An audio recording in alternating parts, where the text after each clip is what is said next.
Hoje eu vou te contar as coisas que eu faço para manter a minha saúde mental.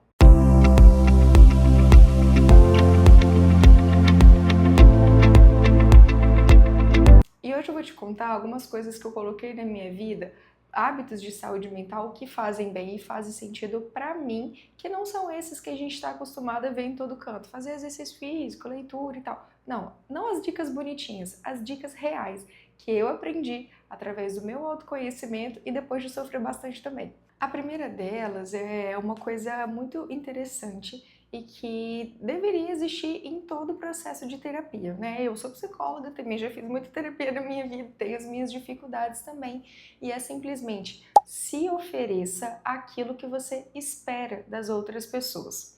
O que eu quero dizer com isso? Há algum tempo atrás, né, sempre que chegava o final de semana e eu não tinha nada planejado, isso me trazia uma série de pensamentos muito malucos, né, de que a vida de todo mundo estava muito boa e a minha não, que eu só trabalhava, que eu não estava aproveitando a minha vida e que eu precisava fazer muita coisa. Isso me deixava muito desesperada, eu saía chamando todo mundo e mais um pouco para poder sair, para poder fazer alguma coisa, nem que fosse ali na esquina. Muitas vezes, né, ninguém podia, porque as pessoas têm seus compromissos, suas vidas, suas atividades. Quando eu recebia não de todo mundo, isso me deixava muito triste. Me levava a pensar coisas sobre mim mesma, né? De que eu não era amada, de que eu precisava de outras pessoas na minha vida, que eu não conseguia fazer as coisas que eu queria, que eu não recebia a atenção verdadeira das pessoas, e isso me deixava ainda pior. Isso fazia com que eu questionasse a minha importância, a qualidade das minhas relações e o meu valor. O que eu aprendi é uma coisa que eu amo em mim e na minha vida hoje é a capacidade de fazer coisas sozinhas. Inclusive, tem coisas que eu prefiro fazer sozinha do que chamar alguém ou de ter companhia. Por exemplo, ir ao cinema. Uma coisa que eu amo fazer sozinha. Não é que eu não goste das outras pessoas, não é que eu não goste mais, né, de estar com as pessoas. Eu amo, inclusive é muito importante para mim, né, estar com pessoas que eu gosto, que me relaciono. Mas hoje isso virou uma consequência e não uma necessidade, porque eu aprendi a me oferecer aquilo que eu tanto necessitava, que era a companhia, que era a capacidade de ir para onde eu quisesse, fazer o que eu quisesse e não me sentir mal porque não tinha ninguém, porque agora eu consigo me divertir mesmo sem ninguém. Hoje em dia isso se tornou quase que um hábito para mim, né? De vez em quando eu preciso sair sozinha, fazer alguma coisa sozinha, ter um tempo, um date comigo mesma. E na verdade eu acho que isso me deixa até uma pessoa mais interessante. Isso foi libertador. Parece muito simples, mas para mim isso foi um trabalho gigantesco e hoje é uma coisa que eu não abro mão de jeito nenhum. Uma outra coisa que eu faço questão de sempre estar praticando é criar coisas, ter projetos pessoais e metas a serem atingidas. Há um tempo atrás, eu tive um relacionamento, já até citei aqui um relacionamento que foi muito importante para mim, e a gente, obviamente, tinha planos juntos, mas em algum momento esse relacionamento acabou. E aí eu me vi sem ter o que fazer com a minha própria vida, sem ter sonhos sozinha, sem ter objetivos a serem atingidos sozinha. E muitas vezes a gente vai seguindo aquele prescrito aí, né, que está de alguma maneira na sociedade. Ah, tem que terminar a faculdade, tem que ter um emprego legal, tem que conquistar minha casa, meu carro, casar e tal. Mas muitas vezes a sua vida não vai seguir nessa direção. Eu, por exemplo, agora estou com 30 anos, não estou nem perto de ter um namorado, imagino de me casar. Então, o que eu vou fazer com isso, né? Eu vou ficar esperando simplesmente uma pessoa chegar? Nada disso. Para mim, é muito importante ter objetivos, metas, sonhos, coisas que eu quero atingir, né? Na psicanálise até a gente chama isso de desejo, justamente, né? Eu preciso ter algo para me movimentar. Quando tá muito parado, isso me deixa inquieta, insatisfeita, angustiada. E falo isso assim, né? Parece que sempre precisam ser coisas muito grandes, mas na verdade não, são coisas pequenas e às vezes coisas grandes também. Por exemplo, a necessidade de ter esse canal aqui no YouTube veio de uma inquietação dessas. Eu quero fazer alguma coisa diferente com a minha rotina, trabalho aqui há tanto tempo fazendo essas mesmas coisas, quero ter uma atividade nova. E também coisas maiores, né? Por exemplo, o mestrado, que é um sonho que eu tenho de morar fora desde que eu era adolescente e que agora finalmente vou conseguir concretizar. Mas sempre preciso ter alguma coisinha a que perseguir, porque quando não tem isso, me deixa muito angustiada. E na época que estava num relacionamento, eu acho que isso foi um dos meus erros, assim, né? Viver demais para aquele relacionamento, né? E um nós não é sustentado sem dois saudáveis, né? Sem dois eu saudáveis. E isso é uma coisa que eu realmente não quero repetir na minha vida. Para mim é muito importante ter objetivos, sonhos, metas. E isso é uma coisa que me faz bem demais. Se ver realizando coisas nos faz muito bem, né? Não só realmente pela alegria de concretizar algo, mas porque alimentam um senso de agência, né? E o que isso significa dizer? Que eu não sou só uma coadjuvante aqui da minha própria vida, eu sou a protagonista. Uma outra coisa que eu faço e que muitas vezes parece ser contraintuitivo para algumas pessoas, né? Que algumas pessoas dizem assim: ah, mas eu amo ficar em casa, é muito bom ficar em casa. Mas ficar tempo demais em casa não é benéfico para a nossa saúde mental. Eu trabalho em home office, né? E eu não me permito ficar muitos dias sem sair de casa. Por quê? Isso vai deixando a gente pequeno, né? Parece que o nosso humor vai diminuindo, o isolamento vai ficando maior e, consequentemente, o seu humor vai indo lá para baixo. Não quer dizer que você precisa sair para fazer grandes coisas, mas só sair de casa para se movimentar, tomar um ar, ver pessoas, ativar o seu corpo já é suficiente.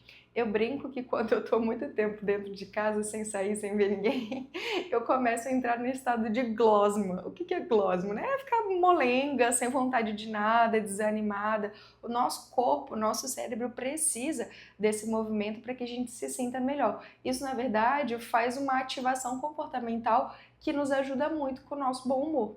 E novamente, não precisa ser nada grandioso. Muitas vezes o que eu faço é ir na academia, é ir na padaria, é descer na rua para comprar alguma coisa, para dar uma caminhada. E aí, às vezes, eu invento, né, algumas coisas. Ah, vou fazer um caminho maior para eu poder andar mais um pouco.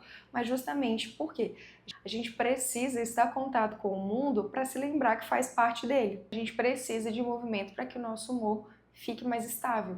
A quarta coisa que eu faço para manter a minha saúde mental é conseguir colocar limites nas pessoas sem me sentir culpada. Isso por muito tempo foi uma grande questão para mim, assim, eu tinha muita dificuldade com essa questão de limites, eu tinha muita dificuldade em falar não para as pessoas, por quê?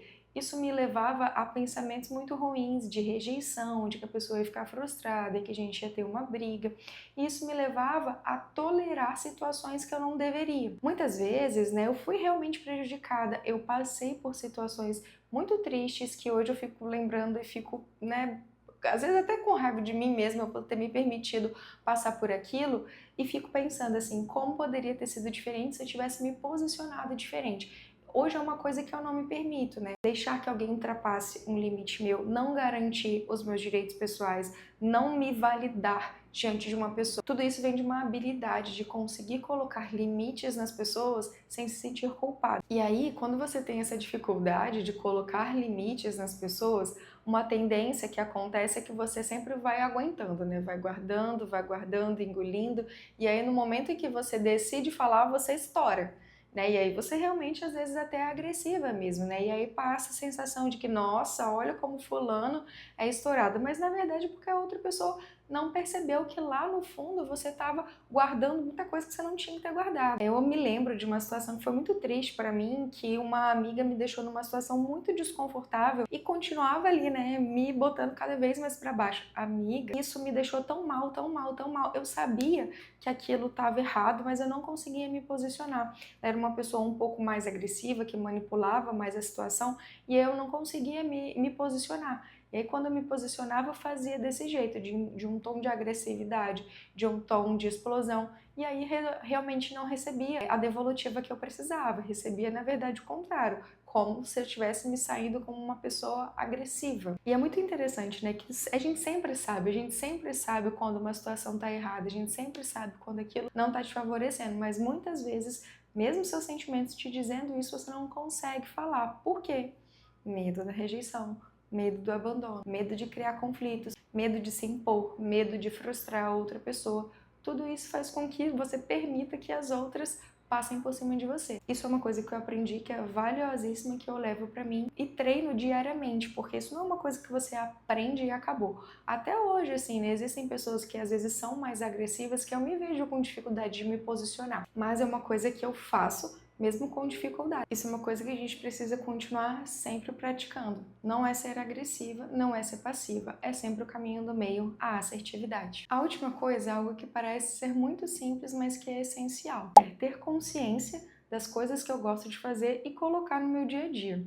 Muitas vezes no consultório eu pergunto para algumas pessoas, assim, né, pacientes, o que você gosta de fazer e tal? E, surpreendentemente, as pessoas têm muita dificuldade de escolher coisas que gostam de fazer. Muitas delas falam, ver um filme, ver o celular, coisas do tipo, ver uma série, ouvir música, mas são atividades muito passivas.